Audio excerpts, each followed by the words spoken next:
Olá pessoal, sejam muito bem-vindos a mais um NutroMilkcast, um podcast que nós criamos com o intuito de levar informações técnicas relevantes para os nossos clientes, mas também para todo o mercado. E estamos aqui recebendo dois convidados muito especiais.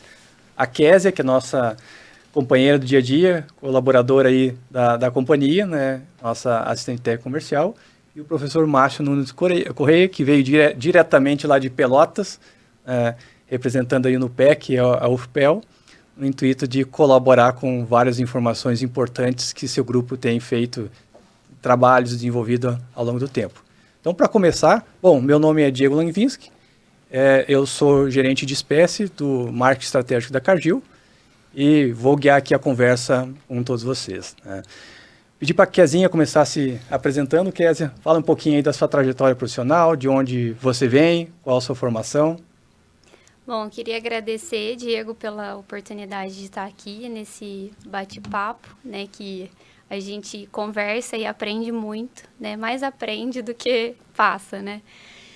Meu nome é Késia, eu sou assistente técnica comercial, né, da Nutron, Cargill, há 4 anos e sou zootecnista, né, de formação, me formei em Lavras, tenho pós na área de mestrado, né, feito pela Exalc, USP, na área de conservação de forragens.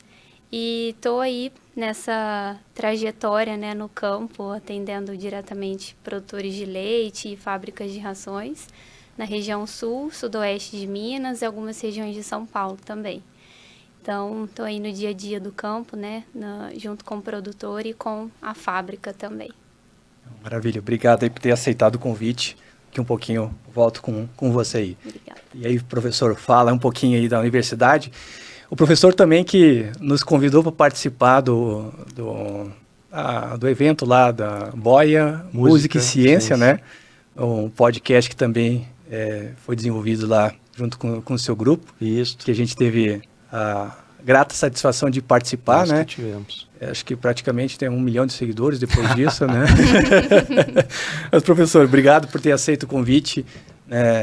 Eu sei que a sua agenda é bastante ocupada, né? Então, de estar aqui junto com a gente. Fala um pouquinho da sua trajetória, por favor. Certo. Muito obrigado, Diego. Muito obrigado à empresa pelo convite. Muito nos honra. A mim e também, tenho certeza, aos que eu represento, da equipe que atua conosco lá na universidade há tanto tempo e assim estamos há 22 anos desenvolvendo atividades lá. Meu nome é, como tu já disseste, Márcio Nunes Correia, eu sou professor titular lá da Universidade Federal de Pelotas, e com mestrado em zootecnia e doutorado em biotecnologia.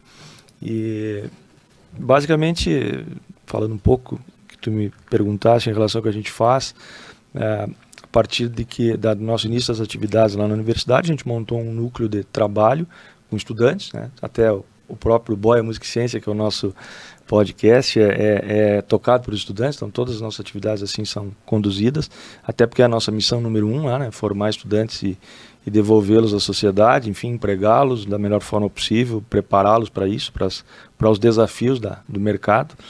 E também utilizando uma metodologia que não foi criada por nós, mas funciona muito bem, que é o estudante acompanhando projetos, né?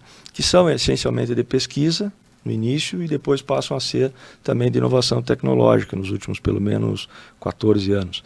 E a execução de um projeto é uma forma muito bacana de desenvolver o estudante, porque ele desenvolve habilidades tanto operacionais quanto gerenciais e, claro, que as intelectuais ligadas ao conhecimento que ele vai adquirindo vão sendo importantíssimas também. Então, a forma de conduzir a preparação dessa moçada toda ao longo desse tempo. Já se vão mais de 400 estudantes que passaram diretamente conosco, né, no Hub, né, que é um hub da universidade, que conta com mais de um time, com vários professores, pós-graduandos. Hoje passam de 70 pessoas no Hub, dedicados, na grandíssima maioria das situações e projetos, a pecuária leiteira e alguma coisa em gado e corte também. Então, basicamente, a história é essa, né? Fico à tua disposição. Quantos estudantes tem hoje no grupo? De 71, 72, uma coisa assim. Né? Puxa vida. Mais os professores e pós-doutorandos, enfim, então a turma passa de 80 pessoas. O NUPEC é um grupo de pesquisa e agora também é um hub de inovação? Isso. Tá. A gente, como eu disse, começa fazendo pesquisa e ainda fizemos, né? Claro, pesquisa é o nosso carro-chefe. A pesquisa, seja de ciência básica, de fronteira do conhecimento, ou mesmo trabalhando em parcerias público-privadas, com empresas brasileiras ou não. No caso aí nosso também já temos parcerias antigas de pesquisa, que depois a gente pode falar. E mais recentemente, por ter, digamos que, reunido pessoas que têm afinidade com utilizar a criatividade para buscar novas soluções ou melhorar soluções, às vezes baratear soluções tecnológicas que já estão no mercado, né? E uma característica que eu acho bacana para isso, que a gente procura ter sempre, é a multidisciplinariedade como um carro-chefe. Então nós temos lá, hoje, nesse grupo de pessoas, veterinários e veterinárias, claro, zootecnistas, agrônomos e agrônomas, biotecnologistas, biólogos, farmacêuticos, porque as soluções elas não são ultra especializadas. Normalmente elas precisam de um conhecimento de várias especialidades para que a gente chegue mais rápido a alguma coisa realmente útil para o campo, para o produtor, né, que possa fazer diferença. Essa foi uma das gratas surpresas que a gente teve quando levou a nossa equipe para trocar experiências lá com o grupo de vocês, né? É a multidisciplinaridade. Não só pessoas relacionadas com a área das agrárias, né, mas pessoas com outra bagagem, outro conhecimento que trazem uma visão mais completa, né, às vezes, para resolver um problema que a sociedade tem. Né? Porque às vezes a gente tem estrutura, como é o nosso caso, lá que temos 4 laboratórios de biologia molecular, de tecnologia farmacêutica, de bioquímica e metabolismo, de nutrição, mas tu tem estrutura, mas tu não tem as ideias multidisciplinares, né? Porque os problemas são multidisciplinares. Né? A gente vai falar de um deles hoje, ele não é não, longe disso, ele passa, nós vamos falar depois, né? Mas por vários aspectos daquilo que é importante para a vaca, do manejo nutricional, reprodutivo, ambiental, etc. Né? E então é fundamental que isso aconteça, essa junção de ideias de pessoas criativas, enfim. Acho que não é só no nosso caso lá, a gente busca isso, né? É uma busca constante, mas eu acredito que seja uma missão da Universidade Brasileira a ser acelerada, a ser mais ainda fomentada, que isso seja feito nas diferentes áreas, né? E eu acho que vem sendo feito, né? Pelo menos nas áreas que a gente tem mais proximidade. E a ciência básica também de cada uma dessas áreas é muito importante, né, professor? Para complementar uma pesquisa, né, que seja um pouco mais ampla, a ciência básica de cada uma dessas áreas vai ser muito importante para poder ajudar a chegar numa solução, né, lá no final. Entender o problema devidamente para depois a solução ficar mais facilmente trabalhada no campo. Exatamente. Né? E chegar isso até o campo. Né? Que é outra coisa que a gente precisa juntos, né? As universidades, a sociedade, representando, no nosso caso, os produtores, né?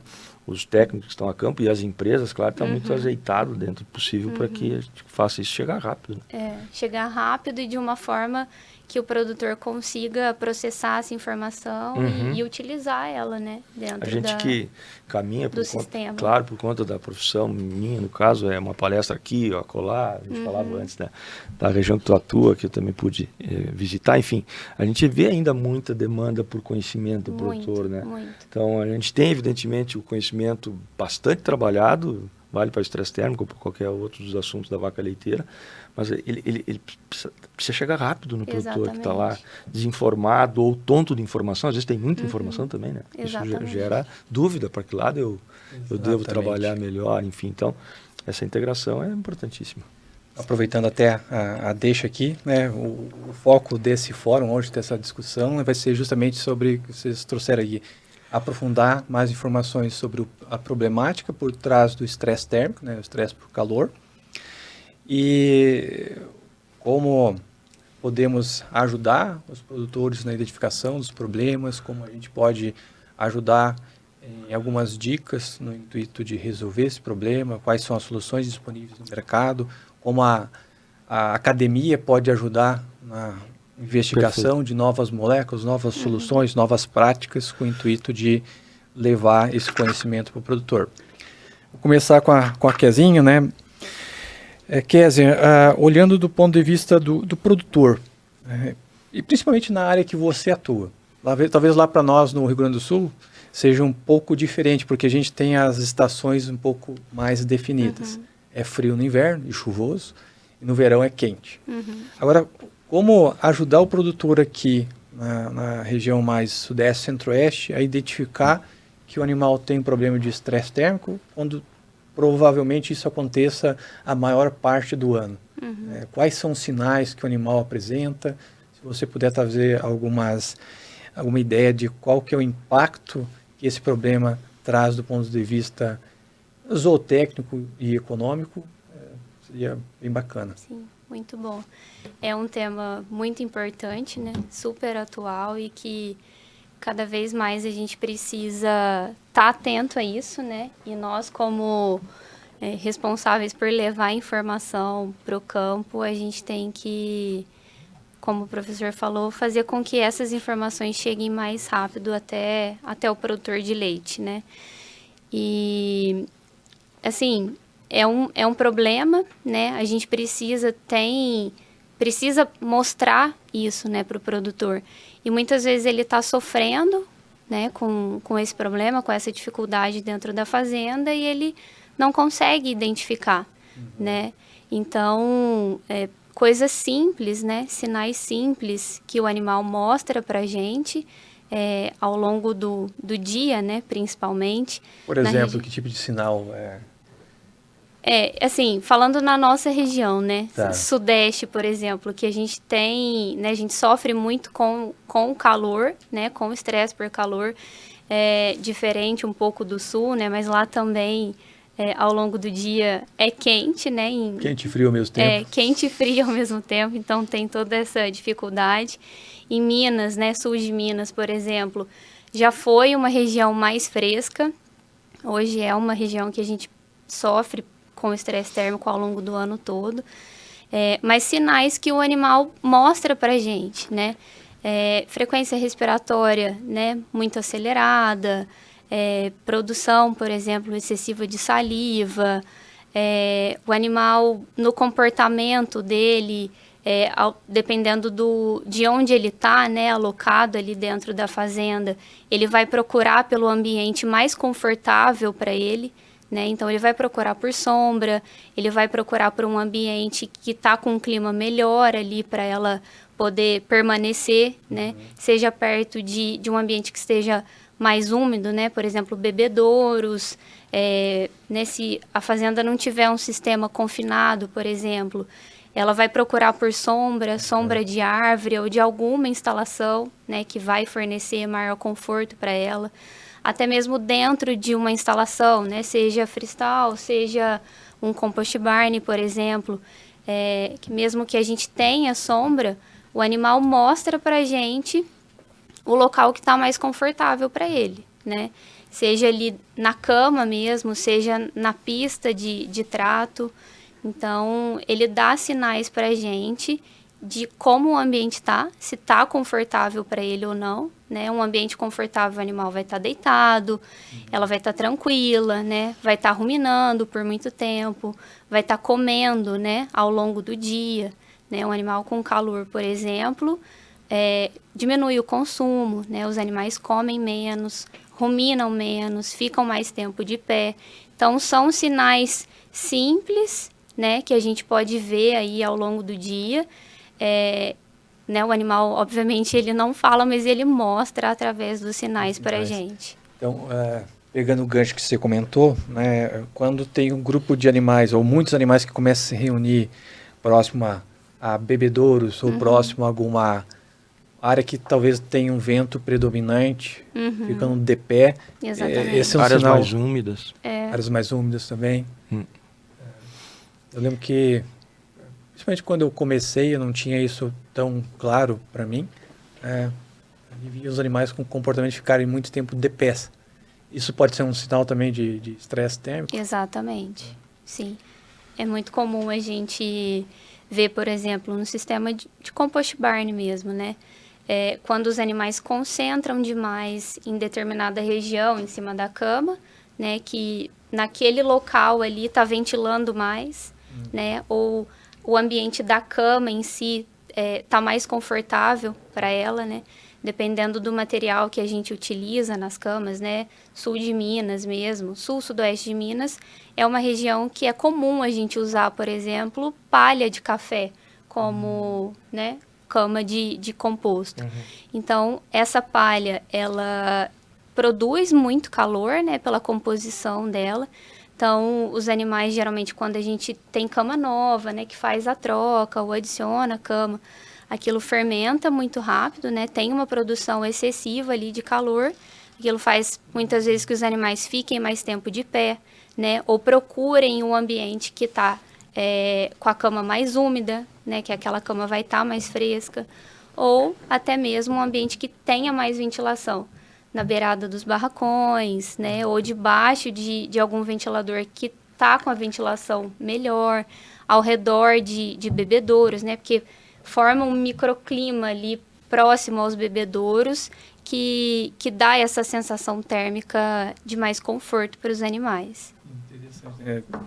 Faz todo sentido. Ninguém vai querer deitar numa cama que é quente num dia que está quente. Exatamente. A gente vai procurar um ambiente que seja mais fresco, né? Talvez até um título de agregar na nosso bate-papo. Com certeza, professor. Além de, obviamente, todos os sinais que a Kézia menciona, eu entendo que a atenção, seja do produtor ou seja dos consultores, enfim, quem tiver a possibilidade de acessar os dados desse sistema, Exatamente. do que está acontecendo em reprodução, porque as vacas diminuem na condição de estresse térmico, manifestação de estro, os dados de ineficiência reprodutiva começam a gritar aos olhos, né? Vários têm trabalhos, e a gente vê no campo, isso não precisa nem além disso. Os dados de eficiência reprodutiva, então, a qualidade do leite, né? É outro aspecto que é prejudicado nas vacas em estresse térmico. A questão da ruminação aqui. Também. O próprio tamponamento também, né, do rumo. Se tu tiver uma vaca pasto, por exemplo, que tem acesso a fibra, ela tende a ter mais a fibra, ela tende daqui a pouco a selecionar alimentos que incrementem menos calor no processo digestório, como concentrado, né? E daqui a pouco diminui acetato, daqui a pouco diminui gordura, ainda que aumente o propionato, ou seja, acaba que... Eu costumo dizer que a vaca em estresse térmico é um outro metabolismo totalmente distinto que a gente já conhecia da vaca em eutermia, né, em condições de termoneutralidade, e também da vaca, mesmo da vaca que está em balanço energético negativo, que é bastante conhecido hoje o que acontece com o metabolismo dela, em especial no período de transição, mas em outras fases do ciclo, mas em especial na transição, a vaca em estresse térmico é um outro metabolismo, toda a parte que diminui o consumo, mas que tem também várias modificações metabólicas que vão trazer esse prejuízo que a gente comentava, né? Clínicos, a exigência muda, porque tu tem menor absorção de carboidratos, proteínas, energia. A gente pode ir conversando ao longo do tempo, mas as questões de barreira intestinal são alteradas, né? Então o sistema imune sofre, né? Porque a disponibilidade de nutriente para o sistema imune muda, né? E a vaca mais estando em estresse térmico, aumentando a permeabilidade intestinal, porque acaba aumentando, né? A vaca está tentando, como tu dissesse, evaporar o calor, faz vasodilatação, os sangues vão para as vísceras e começa a ter problemas de falta de oxigênio, de energia, enfim, lá, né, em nível de células intestinais que são muito suscetíveis a essas situações estressantes, metabolicamente falando, né? E isso tudo o produtor pode ver, como eu disse, olhando os números muitas vezes, né? Seja da qualidade do leite, como falei, seja produção. Claro, já tínhamos mencionado, sem dúvida. Até porque consumo, se não é um produtor muito atento, o uso de coleiras é uma estratégia interessante para avaliar melhor esse tempo que a vaca está de pé, e aumenta mesmo, né? O tempo de ósseo, o tempo de ruminação, que vai diminuir na vaca em estresse térmico. Então, esses números hoje que a gente tem, possibilidade de oferecer ao produtor, penso que são sinais importantes da gente buscar, né? As coleiras que você usa lá no PEC para monitorar a atividade dos animais? Isso, a gente usa, hoje no mercado tem mais de uma, mas a gente trabalha sim, com todos os nossos experimentos são utilizando coleiras. Temos uma parceria com a Calmed, que é uma das empresas que dispõe essa tecnologia, E é uma ferramenta muito útil para diagnóstico, né, desse problema, Sim. monitoramento, enfim. Nas regiões como a nossa, que tu dissesse aí, nós temos períodos de frio, evidentemente, que o problema não acontece, mas mesmo nos períodos de transição de climática, a gente tem momentos, né, períodos em que a temperatura sai da temperatura de conforto da vaca, né, e isso gera problemas não de longo prazo, como acontece no verão, assim, não de longo período de ocorrência, como acontece no verão, mas episodicamente trazendo danos que às vezes o produtor, se não está atento aos sinais, uma vaca com estresse, penso eu, né, que uma vaca em estresse térmico, por exemplo, moderado para leve, pode não ser perceptível esses sinais todos que nós estamos falando. Por isso, o banco de dados é importante, está sendo também trabalhado. Mas está acontecendo, Está né? acontecendo, exatamente. Pode ser, digamos assim, um problema considerado subclínico. Claro. Se a gente for comparar com mastite e acidose. Claro. Não é extremamente grave, mas está tendo perdas econômicas. Eu citei imunidade, ainda na questão do banco de dados, é a avaliação do perfil de doença do sistema também, né, que tende a piorar nesses momentos.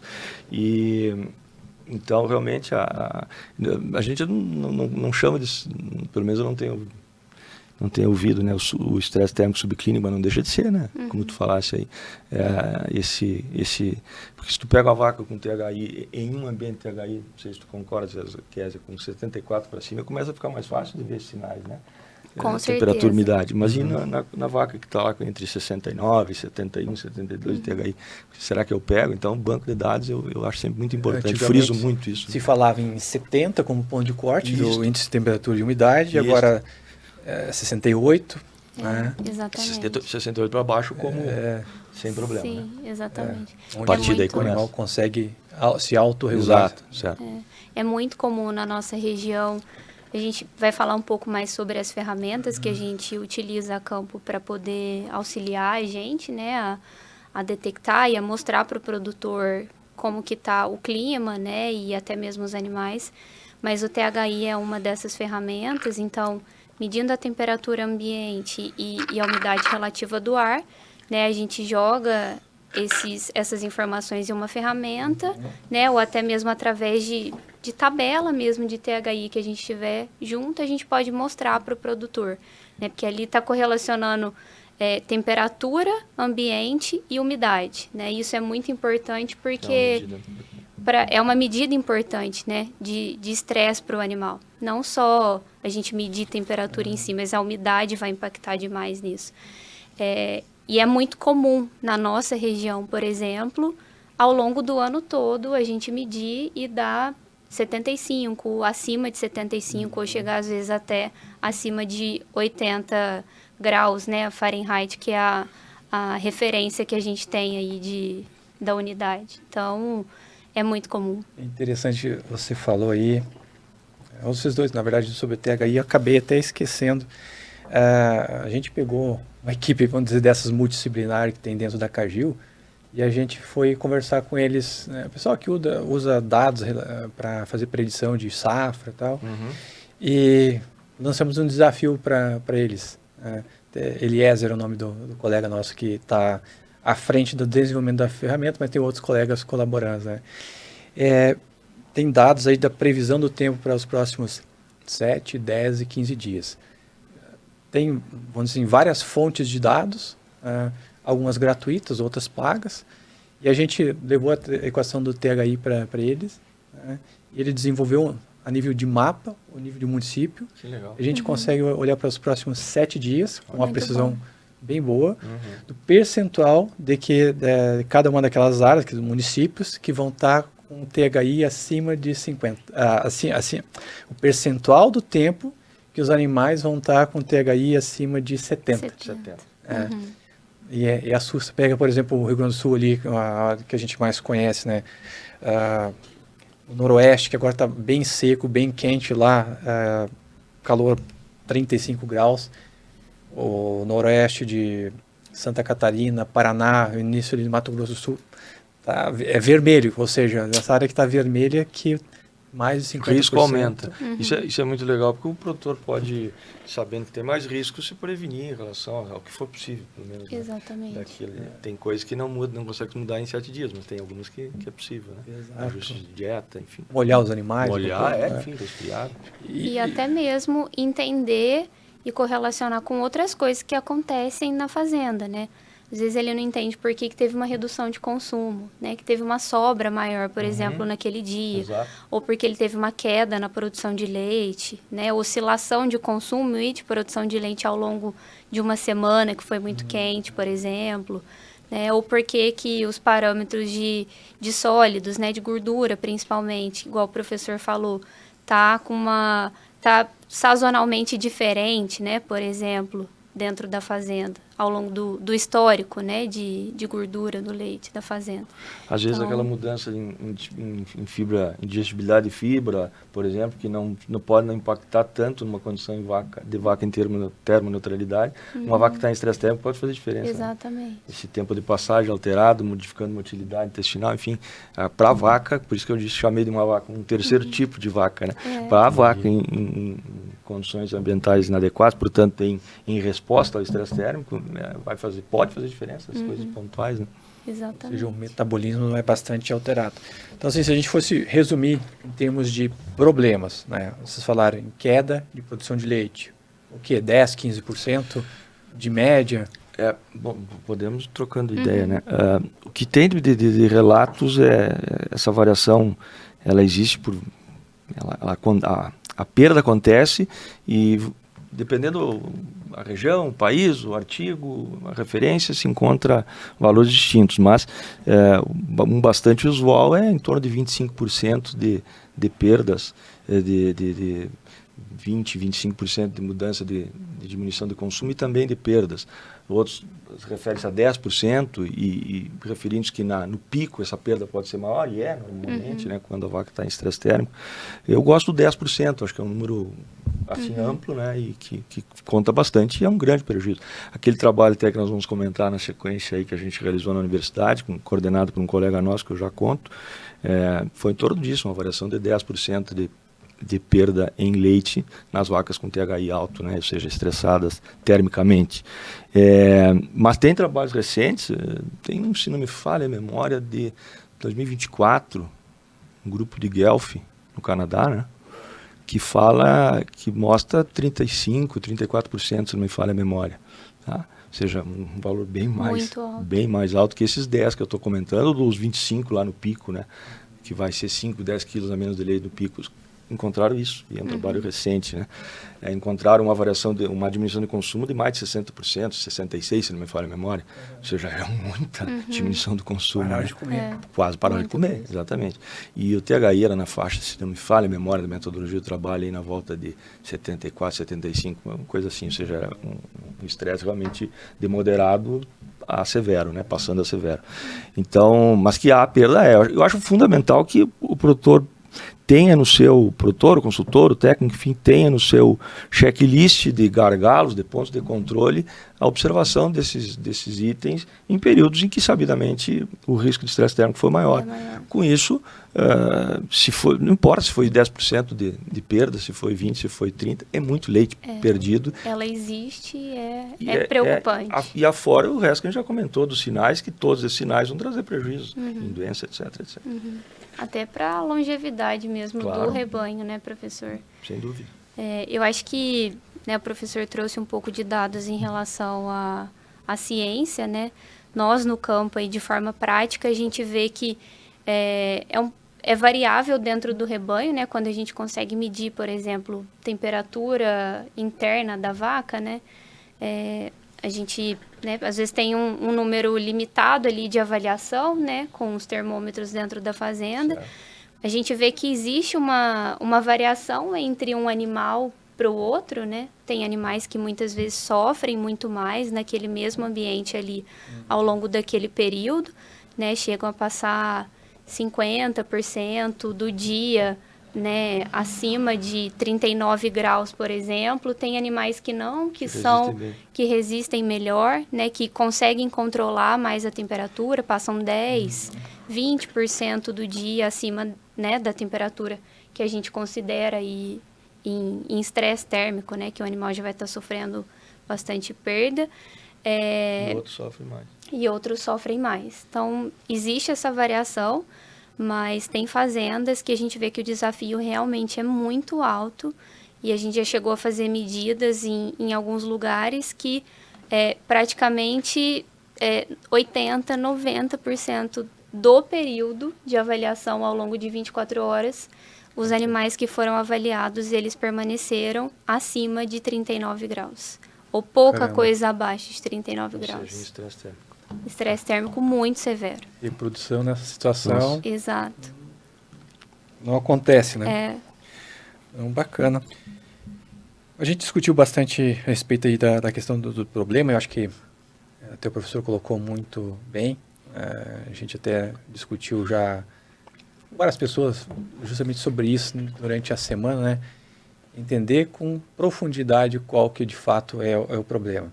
Às vezes a gente quer correr muito rápido para desenvolver uma solução, mas se a gente não ir com profundidade, com granularidade, entender quais são os problemas, quais são os impactos, às vezes a solução que a gente vai oferecer, ela não é completa. Né? Pensando assim, vai ser o produto, vai ser o serviço, vai ser ferramenta, vai ser ambiência. É multidisciplinar, de fato, quando se trabalha com problemas altamente relevantes, né, no dia a dia. Aí eu queria explorar com você, Kezinha, né, as ferramentas aí que você usa no dia a dia, falar um pouquinho delas, qual que é o impacto, qual que é o resultado que elas trazem, né, como elas ajudam você na tomada de melhores decisões de manejo, de formulação, de dieta, no seu dia a dia aí. Muito bom, Digão. Eu acho que isso é um grande, como que eu posso dizer, privilégio nosso, né, como técnico, de poder ter essa gama de ferramentas para poder trabalhar, né, e entregar uma solução completa para o nosso cliente. Então, a gente vai aí desde ferramentas simples, que, como eu falei, que são as avaliações, né, visuais aí do animal.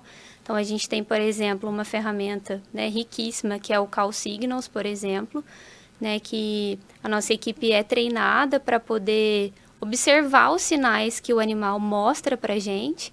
Então, por exemplo, em relação ao estresse térmico, como eu falei, né, o tempo que os animais permanecem de pé, né, frequência respiratória, oscilação de consumo, né, a própria produção de leite, né, o comportamento em si desses animais, como eles estão. Então, olhar os sinais que o animal mostra para a gente, né, até a própria temperatura ambiente, né, a gente tem os termômetros, né, que já fazem as medidas tanto de temperatura quanto de umidade relativa do ar.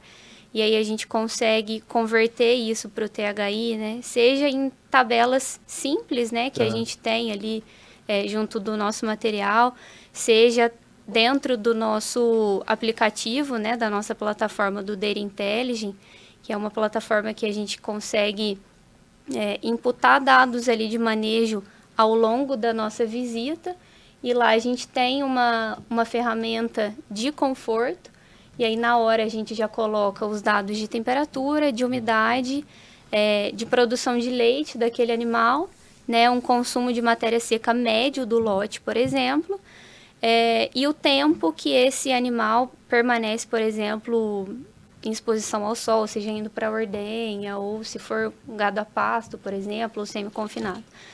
E aí, a ferramenta já converte para a gente no THI, né, ali fica registrado.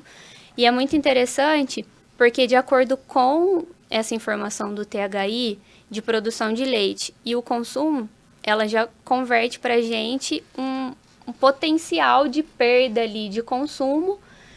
Nesse consumo, a gente já converte o quanto em energia o animal está consumindo a menos e o quanto isso vai impactar na produção de leite. E tem também informação do preço do leite, e aí isso a gente converte, né, tangibiliza para o produtor o quanto ele está perdendo realmente, né, em dinheiro ali por dia. E por vaca, né? Então, assim, quando a gente extrapola isso para o número de animais da propriedade, realmente o produtor fica impactado com com o impacto daquilo realmente, né? Então, essa é uma das ferramentas que a gente tem. Fora os termômetros, né? Os iBottoms que a gente coloca via implante intravaginal, né? A gente deixa ali dentro dos animais cerca de 4 a 5 dias, mensurando a temperatura ao longo de 24 horas. Depois a gente retira esse equipamento, né? A gente joga os dados para o computador, né? Coloca ele numa plataforma, numa ferramenta que a nossa equipe, né, interna desenvolveu. E ali ele consegue filtrar todos os dados, né? Ele entende os dados dos animais, né? Só da temperatura dos animais. E aí ele mostra pra gente vaca a vaca e a média de todos os animais que foram mensurados. Quantos animais normalmente se mensura por fazenda? Geralmente a gente mensura 8 animais, né? Vai depender do número de termômetros que a gente tem ali, mas geralmente 8 animais. Então aí a gente escolhe, geralmente, a gente pega um lote que é mais desafiado, né? Em produção de leite, por exemplo, ou algum lote que a gente vê que está com um desafio maior em relação à instalação. A gente joga esses dados, ele gera o gráfico para a gente da média dos animais ao longo de 24 horas. E ali a gente tem, né, um balizador, né, que são os 39 graus Celsius, que a gente considera como o animal que já está em estresse térmico acima disso. E a ferramenta traz para a gente o tempo que cada animal permaneceu em estresse por calor, né, acima desses 39 graus ao longo do dia. Ele traz para a gente a perda em leite, perdas reprodutivas, e de acordo com dados que a gente coloca, por exemplo, de preço do leite, o custo da inseminação, ele também traz isso, tangibiliza para a gente, né, em dinheiro mesmo, quanto a fazenda está perdendo naqueles animais. A perda econômica por reprodução e por produção de leite.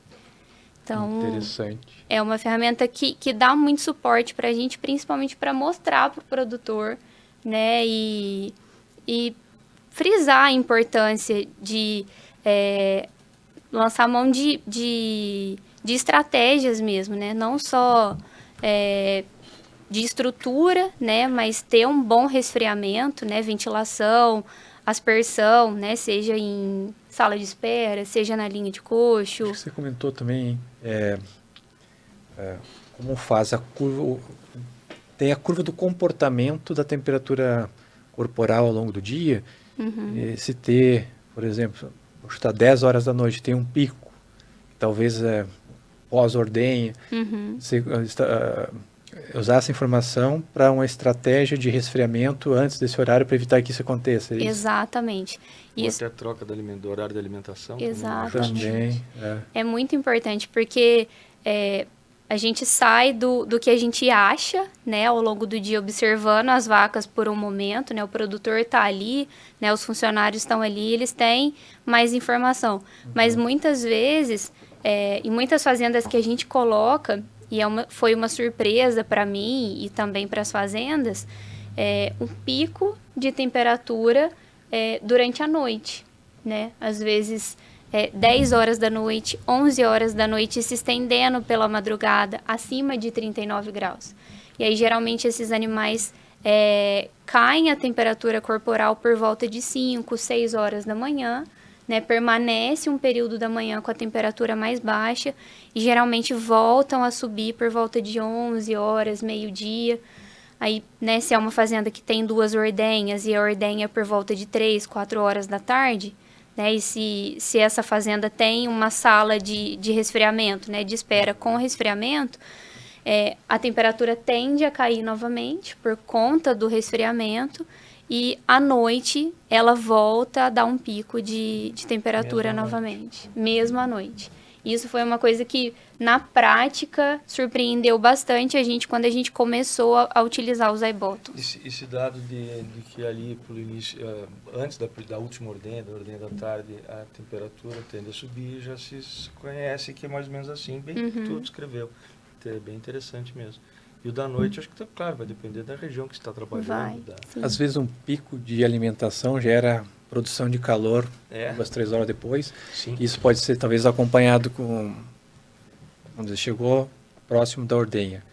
Fica aquele monte de animais amontoados, um encostado no outro. Às vezes não tem vento na sala de espera, às vezes não molha os animais. Aí a temperatura vai lá para cima.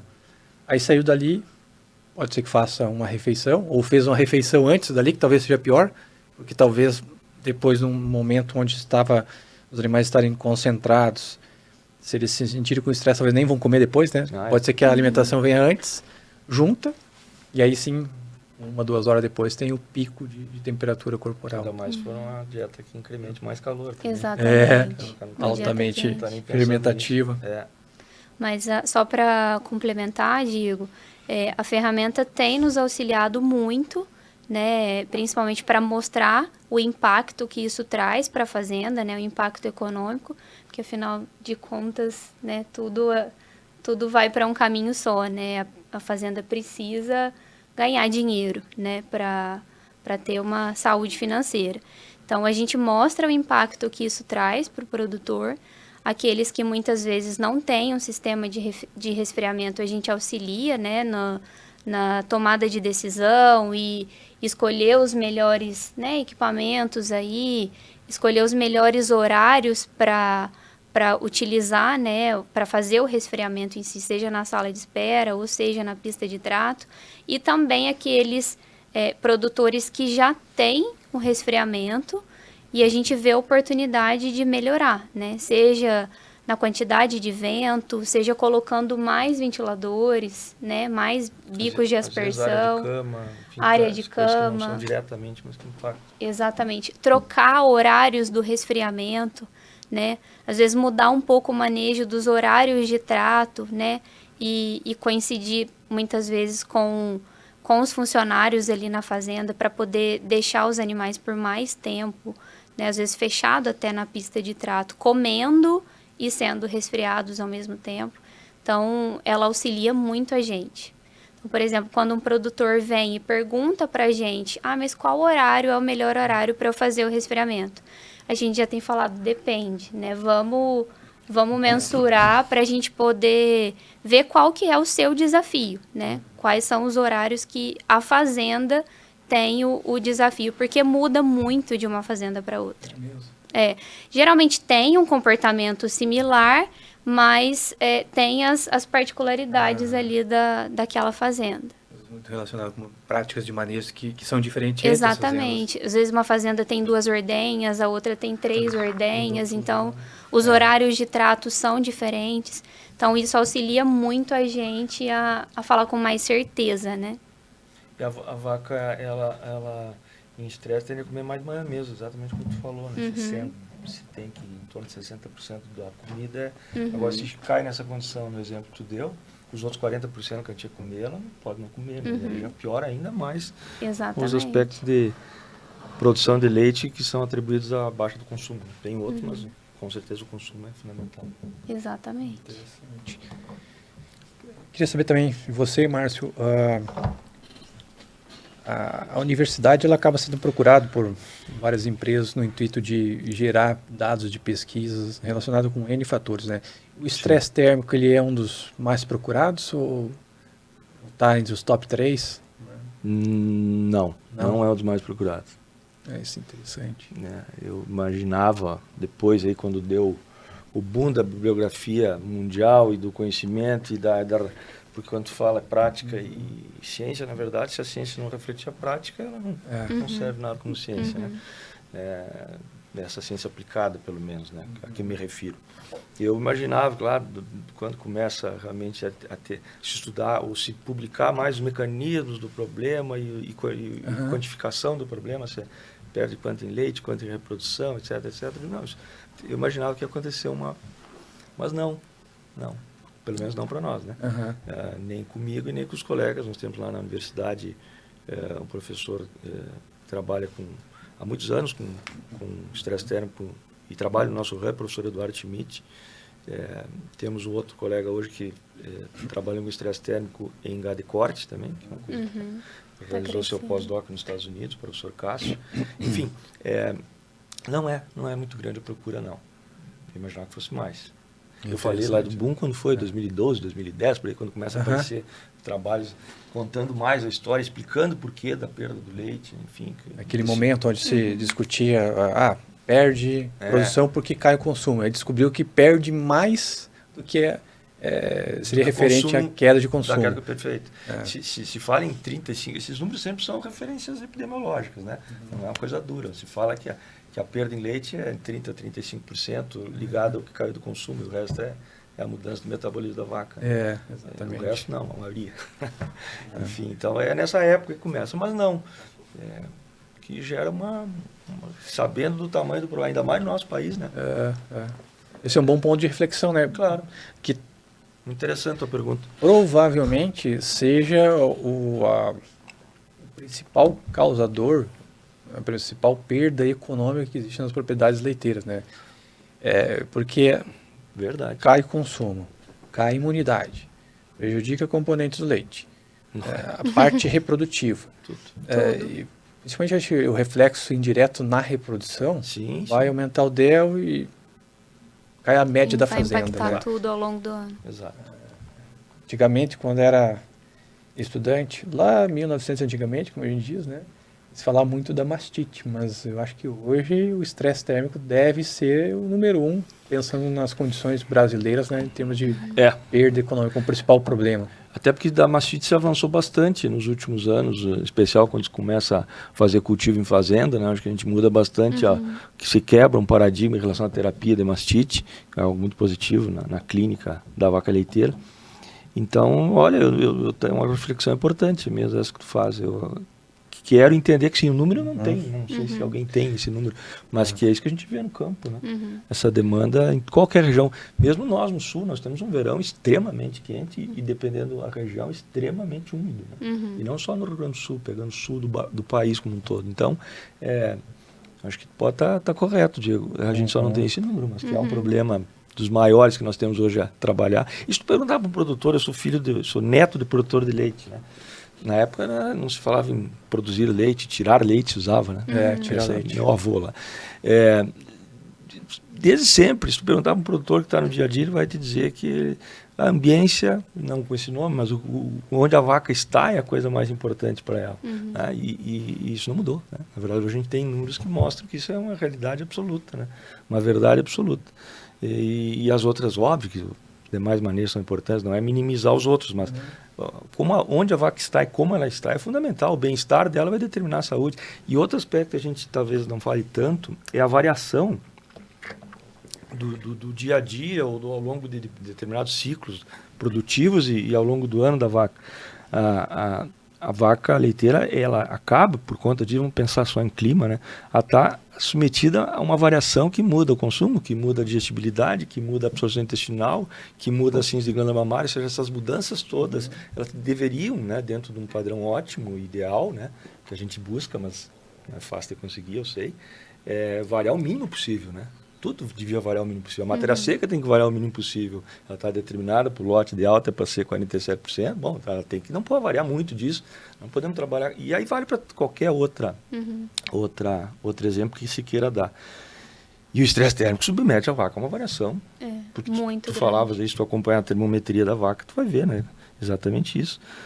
Hoje ela está em termoneutralidade, mas fez uma onda de calor, como está acontecendo agora lá no nosso estado, no sul. Está para chover lá, que está uma seca nesse momento grande.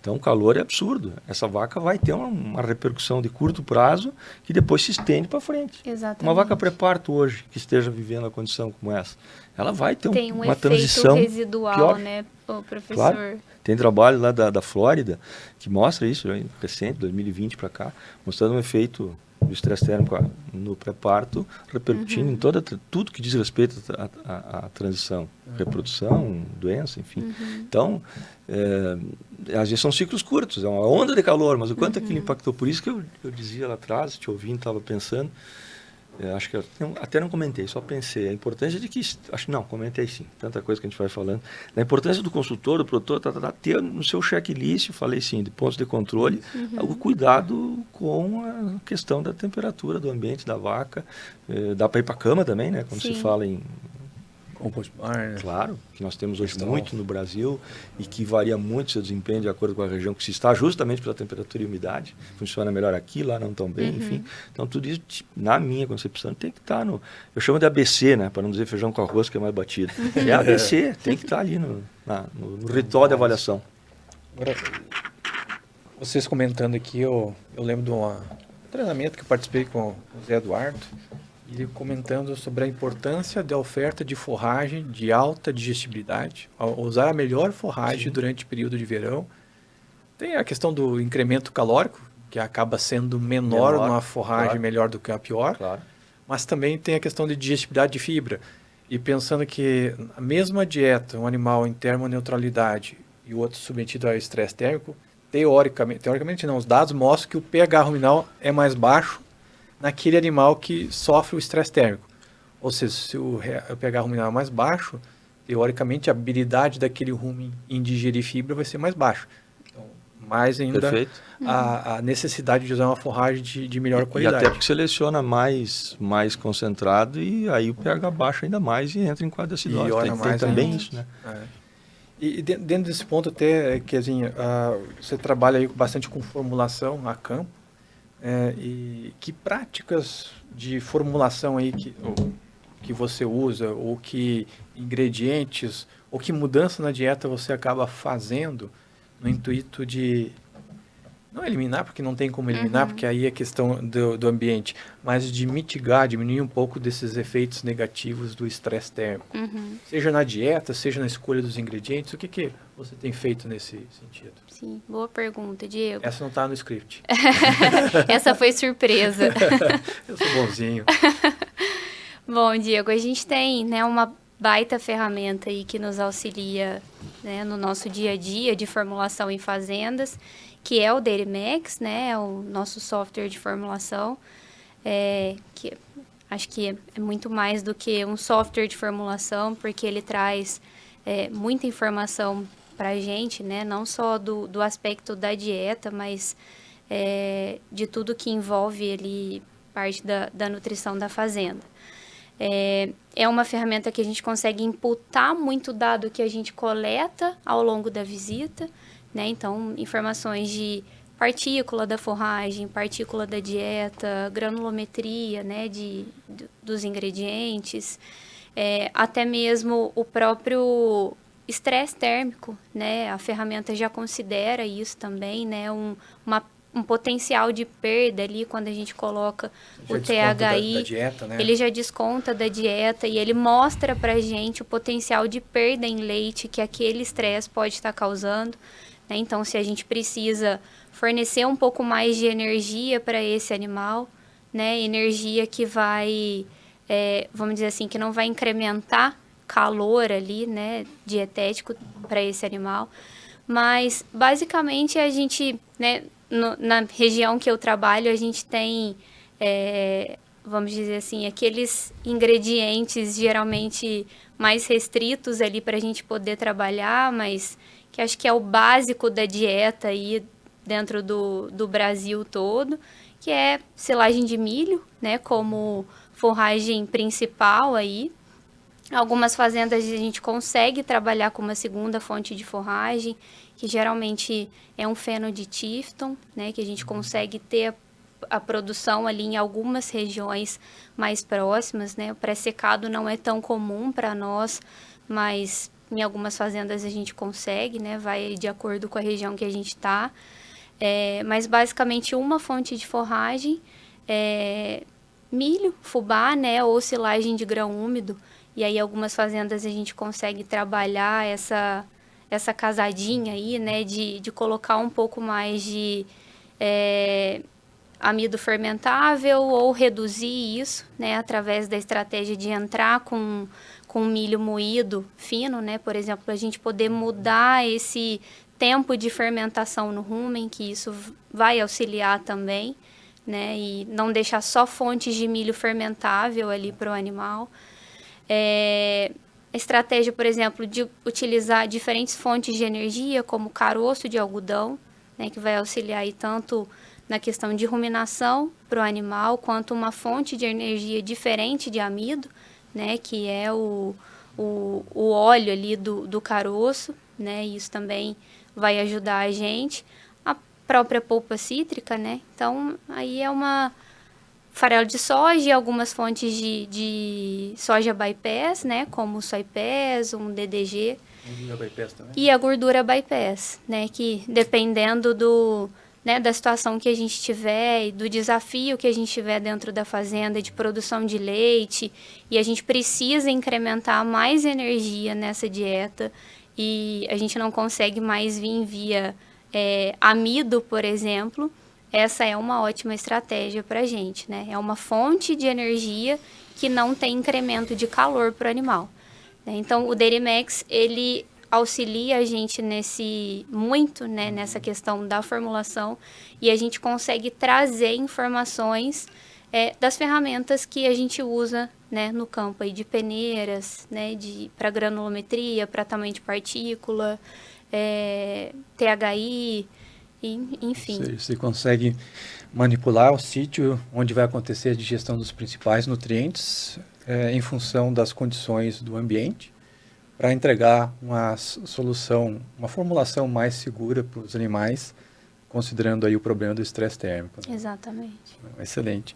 Márcio, pensando na questão do trabalho que a gente fez com o ICE no passado, né? Gostaria que você trouxesse aí para nós como é que foi o experimento, quais os principais resultados que foram alcançados. Esse trabalho foi realizado, então, já quero crer que mais de 10 anos lá conosco, né? 2000 e...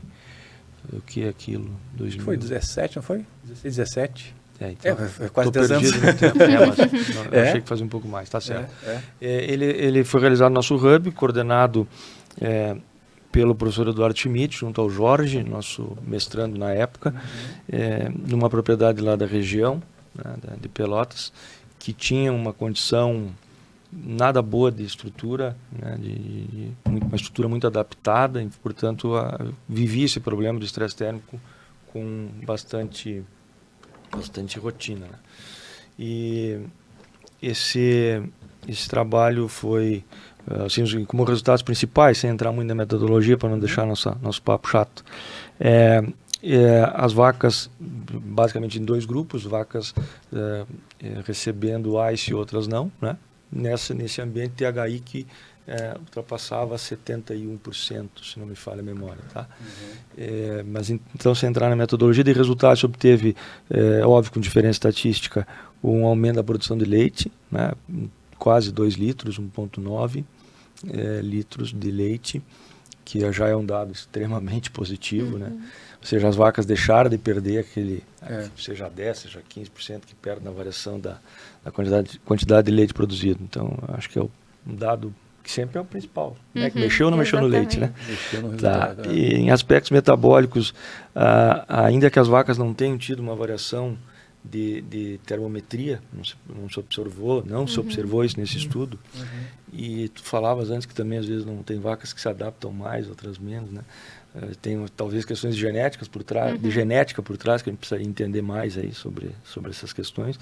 Mas ainda dos resultados do estudo, as vacas apresentaram níveis de ureia menores, e a gente sabe que a vaca em estresse térmico ela entra numa condição de proteólise muscular, ou seja, ela tem dificuldade de sintetizar proteína e acaba utilizando proteína e seus aminoácidos para manter, ou para produzir glicose, ou para energia, que é pouca, mas ajuda o metabolismo da vaca, já que um dos combustíveis importantíssimos para a vaca leiteira, que são os ácidos graxos livres, não são disponibilizados. Essa é uma mudança importante da vaca em estresse térmico, ou seja, ela tem um aumento de insulina que bloqueia a ação de lipólise. Então não tem ácido graxo, como a gente sabe que a vaca usa como combustível geral, né? Tanto para colaborar na produção de leite, como manutenção do metabolismo musculoesquelético, hepático, e não tem. Essa vaca sofre com isso. Então, a proteólise muscular acaba sendo um recurso metabólico. Né?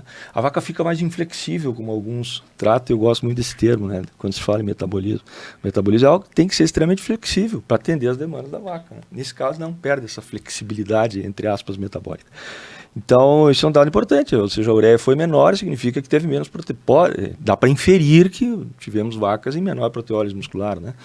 Além disso, uma das proteínas de fase aguda, que é um marcador de resposta imune da vaca, mostrou níveis melhores, favoráveis, que foi a albumina. Então, as vacas, aparentemente não, né? Pelo resultado, tiveram pelo menos se tratando a albumina, que é já disse, importante na resposta da vaca, um nível melhor, superior. Né? Não dá para dizer que a resposta imune mudou totalmente, porque na época a gente não fez uma avaliação profunda da atividade imune da vaca, mas esse com certeza é um dado bastante relevante do trabalho. Né?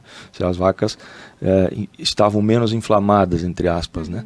Porque é uma proteína de fase aguda, essa dita albumina, e ela baixa quando a vaca está inflamada. E nesse caso, não.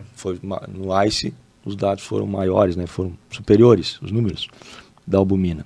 E também mudanças no comportamento. Né? As vacas com ICE ruminaram mais, tiveram, portanto, mais tempo em atividade ruminal, que é importante para acelerar o tempo de passagem, seja lá do alimento que ela esteja recebendo, diminuir ou atenuar o problema do incremento de calor, que é um dos causadores, né, que acentua o estresse térmico da vaca.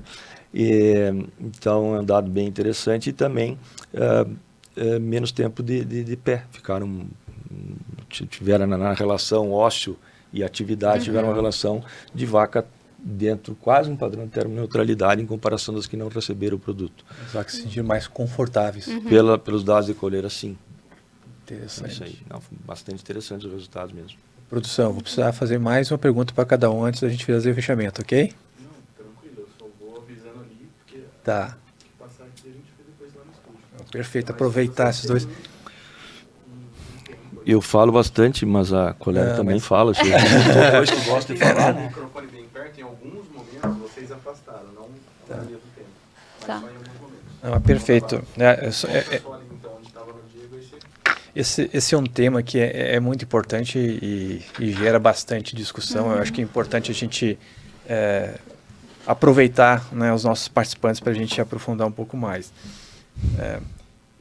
A gente teve aí os resultados positivos atuais que o professor mencionou. É importante essa parceria que a gente faz no intuito de não só ter um produto, mas validar os resultados do produto em nível nacional, né, para mostrar para o nosso produtor que não é simplesmente uma boa ideia, mas uma ideia que tem validação por universidades, né, por grupos de pesquisa idôneos.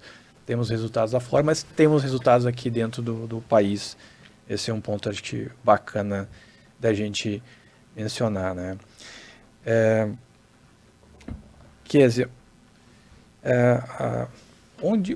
quais são, talvez, os principais pontos de melhoria que o produtor deve trabalhar na sua propriedade com o intuito de diminuir o problema do estresse térmico? Boa pergunta, Diego. Acho que primeiro vamos dizer assim, entender que o estresse térmico impacta realmente, né? Procurar ter bons parceiros ali que vão auxiliar ele, né? Bons técnicos para poder orientá-lo nas mudanças, né?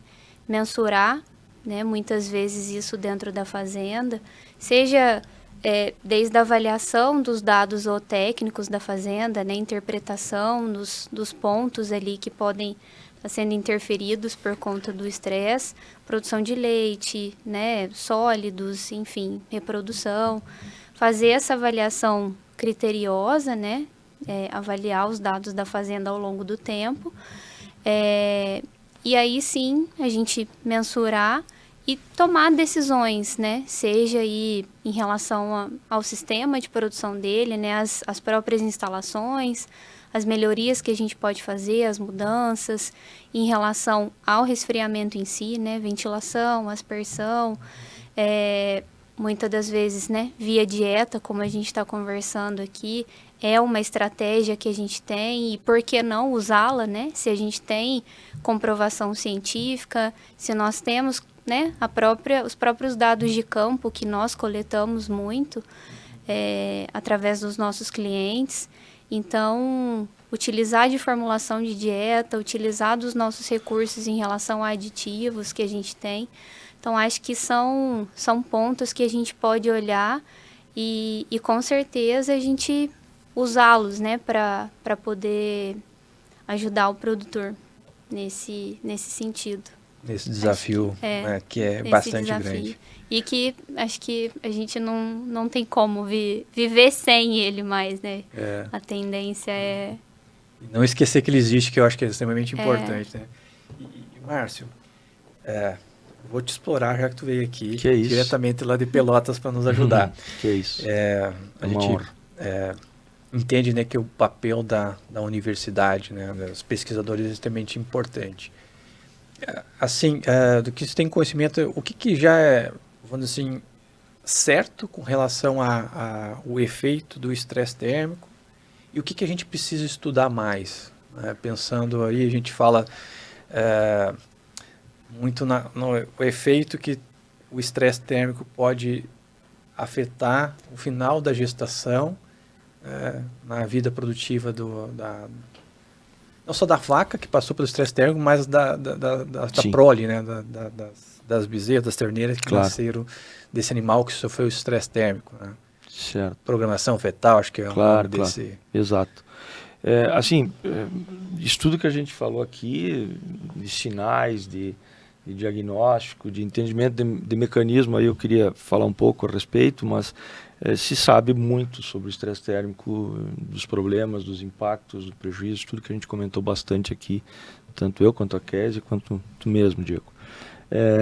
Eu acredito que se olhar para frente, primeiro que tem algumas coisas já sendo feitas, não é para o futuro. Já tem, por exemplo, eu ia mencionar a seleção genética, né? Acho que a genética, antes de chegar em aspectos mais específicos, acho que é algo que já está acontecendo, já existem relatos bibliográficos relativamente recentes, mostrando que aquilo que se imaginava realmente acontece. Existem animais mais termorresistentes ou termoresistentes. Então, acho que a genética, ainda que eu não seja a minha área de atuação, mas eu vejo como algo importantíssimo, né? A atuação científica, né? Em pesquisa, que é identificar animais mais resistentes e trabalhar em cima desses sem perder outros parâmetros importantes já estabelecidos da seleção genética que se quer em produção de leite, qualidade de leite e reprodução. Então, acho que esse é um ponto. Por que não configurações de cruzamentos que possam favorecer, como acaba que o Brasil já faz isso por força da necessidade em algumas regiões, como imagino que seja o caso da tua, com cruzamentos, com o caso do Girolando, por exemplo. Mas eu acho que em termos de estudo, pelo menos nacional, a gente precisaria ter mais informação sobre isso, porque a vaca Girolanda é outra vaca, novamente, porque tem uma composição genética distinta. Então, eu acho que a gente, pensando para frente, precisa estudar mais, ter mais informação para converter essa informação em dia a dia no campo, pensando em genética. Dos mecanismos eu falava, eu disse que se sabe bastante, sim, estudos que vão sucedendo lá, as primeiras revisões, primeiros trabalhos que começam a comparar lá no início com o que acontece no estresse térmico em outras espécies, em humanos, em suínos, em aves, em gado também, mas hoje já eles vêm se demonstrando ao longo da última década, um pouco mais, que é isso mesmo, né? Estudar mecanismo é muito caro, não é fácil, porque tu tem que ter estrutura e muito dinheiro, dos estudos mais caros. Então isso é algo que talvez tanto os órgãos que fomentam pesquisa no Brasil, falando de país, do nosso país, né, também como as empresas, talvez, né, não é choro de pesquisador, mas é uma realidade, é entender mais o mecanismo, porque é o óbvio que eu disse lá no início, né, se eu conheço melhor o problema, eu consigo trabalhar melhor a solução. Não foi por acaso que descobriu que a gordura incrementa 50% da energia em termos de incremento de calor, e é uma alternativa em situação de estresse térmico. Alguém estudou, estudou esse mecanismo, por que isso acontecia, o que é o incremento de calor, então a gente sabe. Então, só como exemplo, pegando a gordura, que é bem fácil a gente entender. Então tem aspectos do metabolismo de insulina, que tem a ver com o metabolismo energético, quando tu falavas aí que quanta energia a vaca deixou de consumir, mas tem essa energia que a vaca está canalizando de outra forma. Exatamente. Em vez de mandar glicose lá para a glândula mamária, né, para a produção de lactose, está indo atender outros tecidos. Para dissipar. Exatamente, para dissipar o calor e para manter os outros tecidos funcionais, minimamente, né? Então, esses mecanismos eu acho que podem ser aprofundados quanto ao entendimento, porque daqui a um pouco vão surgindo ideias, bom, aqui esse nutriente pode modular melhor. Hoje já tem vários estudos com metionina, com outros nutrientes, inclusive com nutrientes protegidos, né? Mostrando que o nutriente protegido pode ser uma alternativa para minimizar estresse térmico, leveduras, enfim, tem vários pontos, assim, minerais como sódio, potássio, magnésio, enfim, que já vêm sendo estudados, né? Porque daí a gente consegue ter, o problema é esse, eu tenho a solução para isso de forma mais assertiva do que se consegue hoje. Então eu acredito como pesquisador que sim, o estudo do mecanismo, do processo cada vez mais a fundo, da nossa realidade, porque a gente tem informação chegando do Canadá, dos Estados Unidos, enfim, sobretudo, muitos grupos sólidos trabalham com estresse térmico, mas e o nosso, né? Como é que funciona para nós nessa diversidade genética e que não tem tanto padrão de produtor, né? Justamente não só por questão climática, a gente falou muito em clima, mas o padrão, o perfil do nosso produtor é muito variável, país afora. Muito, é meio óbvio dizer isso, mas e as receitas que a gente tem considera essas variações de perfil, de genética, de ambiente, padrões construtivos de propriedade? Não, né? Então isso é um problema a ser trabalhado para quem está no campo, vivendo isso, estudando talvez, como tu dissesse, caso a caso. Exatamente. Caso a caso. Vamos ter um padrão médio de entendimento, pode determinar problemas para aquele que não está na média, né? Que são muitos que estão lá nos desvio padrão para pior ou para melhor, né? Então, acho que isso é um aspecto. Tu falavas em reprogramação fetal, sim, tem sido estudado alternativas nutricionais, práticas de manejo, porque sim, há um impacto na vida desse então embrião que depois torna-se uma bezerra ou um bezerro, gado de leite e corte. Eu acho que isso já tem grupos estudando isso e aprofundando o entendimento de como modular melhor essa situação frente a uma condição de estresse térmico. Isso é muito positivo. Então se sabe do problema e agora já se cai em cima do que eu disse, já se trabalha soluções que atenuem para que nós não tenhamos essa transmissão do problema para a prole que está chegando, né? Então, também uma área importante. As questões de nutrigenômica que tu falavas, né? Antes, na verdade, da gravação do nosso episódio aqui, é outro aspecto importante, acho que, e de novo um estudo caro, né? Porque tu vai até o dado produtivo, que não é barato, né? Não que a pesquisa aplicada não seja, também tenha seu preço, mas tu tem que aprofundar. Eu estou modulando devidamente genes importantes que vão... Porque no estresse térmico, por exemplo, a produção de DNA, de RNA muda muito, né? E o que eu posso fazer para modular isso? Então, os estudos de nutrigenômica também são importantes e vêm sendo feitas ações pontuais, se descobrindo. Só que isso é um processo demorado, né? É um processo demorado.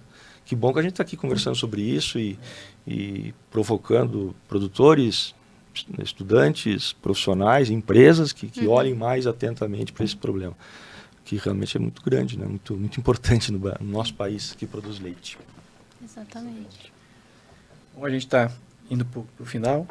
Kezinha, se você puder dar uma palavra e focando principalmente o produtor, né, algumas dicas, né, de como ele pode lidar melhor com esse problema. Então, você falou de alguns pontos onde existem desafios, existem gaps, mas você eleger aí 3 principais dicas para o produtor no intuito de trabalhar melhor com esse problema, o que você recomendaria? Acho que o primeiro ponto é mensurar, né? Observar o rebanho, o comportamento, as instalações, né? Mensurar isso, tomar decisões, né, mais assertivas possíveis, ter bons técnicos ali para suportar a tomada de decisão dentro da fazenda e acho que não estagnar, né? Procurar melhorar dia a dia, porque é uma realidade, né? O estresse térmico, eu acredito que a gente vai sofrer cada vez mais com isso, né? E o nosso rebanho, apesar de muito heterogêneo ao longo do Brasil todo, a gente tem visto evolução em muitas regiões do Brasil, né? Falo Minas Gerais mesmo, a gente tem visto uma melhora, né, do rebanho e rebanhos que estão ficando cada vez mais produtivos, mais eficientes. Eu acho que cada vez mais a gente vai ter que olhar com com cuidado para essa questão do estresse térmico. Então, não estagnar mesmo, é procurar melhorar, evoluir, para a gente proporcionar mais conforto e mais bem-estar para os animais, para as vacas, porque retorna, né? Isso retorna para o sistema, retorna para o bolso do produtor mesmo. Cada vez mais, né? Existe a necessidade de profissionalizar, né? Exatamente. Ainda mais que, queira ou não queira, o mercado está olhando diferente para o produtor de leite, está olhando bem-estar, está olhando sustentabilidade, mas no final do dia o produtor precisa fazer dinheiro. Uhum. Né? Muito bom. E Márcio, pensando que a gente tem também uma audiência bastante diversa aí, acho que olhando para técnicos e estudantes, né, que tipo de sugestão, né, as 3 principais dicas que você passaria? Pergunta não estava no script também. Tô brincando, ótima colocação. 3 dicas. Estudem, estudem e estudem. Parece coisa de professor, e né, na verdade. As informações estão disponíveis, mais do que nunca a gente tem acesso à informação científica gerada do mundo afora. O dia a dia vai mostrando essas verdades que foram tratadas aqui, apresentadas. Então, viver o dia a dia é importante. Se tu é estudante, vá fazer estágio, vai acompanhar projetos, alguém que esteja fazendo alguma coisa daquela área que tu tem predileção, e para isso tu vai ter que estudar também, né? O nosso modelo educacional, não quero me espichar muito aí, porque eu sei que a gente já vai, ainda mais que a gente gosta de falar, né? Mas o nosso modelo educacional, ele às vezes se desconecta um pouco da realidade do campo, então o estágio, o projeto, quando eu digo modelo educacional, é aquilo que o estudante tem dentro das faculdades, em geral, sejam públicas, privadas, né? Bote a mão na massa, eu digo, que é um jargão famoso, né? Batido, aliás, mas eu uso muito, né? E estudem de novo, porque se a ciência for diferente da prática, ou a prática da ciência, uma delas está errada. Elas têm que ser a mesma coisa. Né? Tu tem que falar, nós temos que falar a mesma conversa, estando em que posição estivermos. E estudar, porque é só assim que esse diferencial, né, vem da vivência, vem do dia a dia, ok, né? De trabalhar com empresas que têm boas soluções, boas formas de diagnóstico, boas formas de tratar o problema, né, de controlar o problema, mas o estudo é fundamental, né? É meio básico isso aí, meio óbvio, mas é aprofundar o conhecimento daquilo que está acontecendo, né? Até onde a ciência foi, pelo menos, né? Então, hoje, o acesso diferente do que era na minha época, quero crer que na tua, Kézia é mais nova que nós, né? Bem mais nova, era muito difícil se conseguir a informação que foi publicada, como eu disse, citei alguns exemplos, há um ano, meio ano, numa revista como a Daily Science, que é uma referência de revistas de qualidade do Brasil. Hoje não, né? Na época nós tínhamos que ir lá na biblioteca da universidade e folhear lá. Era revista mesmo. Qual revista? Quando tinha um professor que ajudava a pagar a cara impressa, mas enfim, esse tempo passou.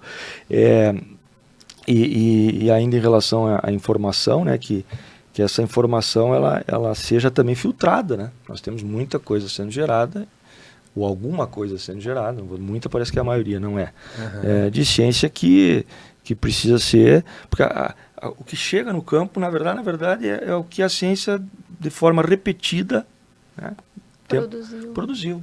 Eu fiz um trabalho, encontrei o efeito tal desse aminoácido. Mas foi um trabalho. Ele pode ter sido o melhor controle experimental, absolutamente correto, experimentalmente falando, em termos de material e métodos, mas ele está se repetindo em outros estudos, em outras condições, e aí eu posso levar para o campo. Então é ter atenção, já que nós estamos num podcast, aqueles podcasts que trazem informação realmente, né? E tem muita coisa boa. Então, para encerrar de forma otimista, tem muita coisa boa disponível, né? Sim, com então, certeza. de revistas, de canais de YouTube, de podcasts e por aí vai, né? Muita coisa boa sendo produzida mundo afora, né? Portanto, a informação está aí, a gente precisa aprender a trabalhar essa informação. E isso, claro que não é fácil para a gente que é burro velho, o jovem, já que tu falava de estudante, claro que é mais difícil. Mas estar atento a isso, procurar, ouvir mais de uma opinião, né? Isso eu digo para os estudantes que estão comigo, para a gente não comprar, porque às vezes quem trabalha com pesquisa e é professor dá uma certa irritação. Estudos demonstram que leu um estudo. Não, estudos não demonstram, né? Eu estudo O tal. estudo O estudo demonstra que demonstra. tal coisa aconteceu e ótimo, que, como eu disse, tá ok, mas isso tem repetição, como eu já falei, enfim. Então, é essa atenção. Por isso que eu coloquei estudar, seja botando a mão na massa, ou seja, aprendendo a dar filtro. Porque quando a gente vai estudar, a gente começa a ver até as contradições. Olha, esse cara disse isso aqui diz que não é bem assim, que essa insulina não é tão aumentada, o outro diz que aumenta muito. Enfim, é entender as coisas. Não só porque eu sou professor eu falo isso, porque eu também já estive no campo como técnico e julgo isso importante. E vejo hoje, né? Vejo profissionais de campo assinando revista, buscando artigos, isso é muito bom. É que a coisa se desmistifique. A ciência, parece que está lá em... Não, a ciência... Acessível, né? acessível e resolvendo problemas. Né? Mas esse é um ponto muito importante mesmo, na questão da repetibilidade dos estudos, porque às vezes fez um estudo que está numa determinada situação que é diferente da A, diferente da B, que é diferente da C. Às vezes numa mesma região. Lá no Rio Grande do Sul mesmo. A gente pensar a situação da Serra, que é mais alta, tem um diferente. clima que é diferente da região da Campanha. A cultura de Noroeste. produção, de manejo, os cuidados, tudo vai influenciar, né? Então, verdade. mas isso por outro lado, é desafiador, mas é o que estimula. Acho que quem faz pesquisa, quem está no campo, quem tem bons produtos para trabalhar, boas soluções, acho que é motivante. Eu não me desmotivo, ao contrário. Me motivo em ver que a coisa realmente vem, como tu também dizias, num caminho de melhoria de todos os aspectos. E está aqui o problema hoje, é muito mais... Período de transição, há 25 anos atrás, se falava muito pouco. Hoje... Mostrar um gráfico de balanço energético negativo na transição, coisa que todo mundo já viu, ou grande parte já viu. São coisas que vão sendo absorvidas pelo dia a dia das propriedades. Os desafios eles vão se repetindo ao longo do tempo, mas eles vão mudando, vamos dizer, a forma que a gente conta a história sobre cada um deles, né? Exatamente. É muito interessante. Vai se isso. aprendendo coisas novas dele. Exatamente. Bom, mas então eu gostaria de agradecer Kézia e o professor Márcio pelo tempo de vocês. Foi uma conversa muito proveitosa, né? E então vamos finalizar aqui o nosso NutriMilkcast. Eu gostaria de agradecer o pessoal que nos assistiu aí. Do jargão, né? Curtam, compartilhem, deixem nos seus comentários o que gostaram e o que não gostaram. E também a proposta de novos temas é sempre importante para nós, para que a gente possa estar evoluindo. Um grande abraço.